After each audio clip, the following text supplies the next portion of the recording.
ഭീകരതയ്ക്കെതിരെ അന്താരാഷ്ട്ര സമൂഹം ഒറ്റക്കെട്ടായി നിൽക്കണമെന്ന് വിദേശകാര്യമന്ത്രി എസ് ജയശങ്കർ. ആണവ ഭീഷണികൾക്ക് മുന്നിൽ വഴങ്ങരുതെന്നും കേന്ദ്രമന്ത്രി പറഞ്ഞു.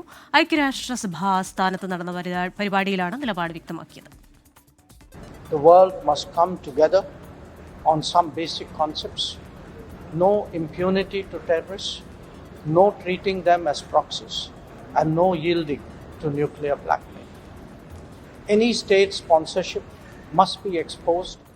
ഡൽഹിയിൽ നിന്ന് വിവരങ്ങളുമായി ചേരുന്നത് വിനീത വിജയാണ്. വിനീത, ഗുഡ് മോർണിംഗ് അഗൈൻ. ഈ ഭീകരതയ്ക്കെതിരായി നടത്തുന്ന ഒരു എക്സിബിഷൻ അത് ഐക്യരാഷ്ട്ര സഭാ ആസ്ഥാനത്ത് പുരോഗമിക്കുകയാണെന്നാണ് മനസ്സിലാക്കുന്നത്. ആ എക്സിബിഷൻ ഉദ്ഘാടനം ചെയ്യുന്നതും എസ് ജയശങ്കർ ആയിരുന്നു എന്നും മനസ്സിലാക്കുന്നു. ആ വേളയിലായിരുന്നു അദ്ദേഹത്തിന്റെ ഈ പ്രതികരണം.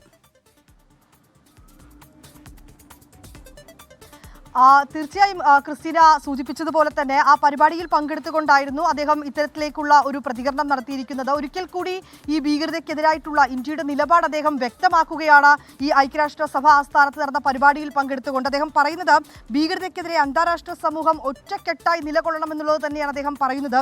ഭീകരവാദത്തിനോടുള്ള നിലപാടിൽ വിട്ടുവീഴ്ച പാടില്ലെന്നും അദ്ദേഹം പറയുന്നുണ്ട്. ഒപ്പം തന്നെ ആണവ ഭീഷണികൾക്ക് മുൻപിൽ ഇങ്ങനെ വഴങ്ങരുത് എന്നും അദ്ദേഹം പറയുകയാണ്. അത് നമുക്ക് നമ്മളുടെ ആ പഹൽഗാം ആക്രമണത്തിനൊക്കെ പിന്നാലെ പാകിസ്ഥാൻ ഉന്നയിച്ചിട്ടുള്ള അവർ മുന്നോട്ട് വെച്ചിട്ടുള്ള ഭീഷണികളിലും അതിൽ എന്ത് നിലപാടാണ് ഇന്ത്യ സ്വീകരിച്ചതെന്നൊക്കെ ഉദാഹരണമായി തന്നെ അദ്ദേഹം പറഞ്ഞു വെക്കുന്നുമുണ്ട്.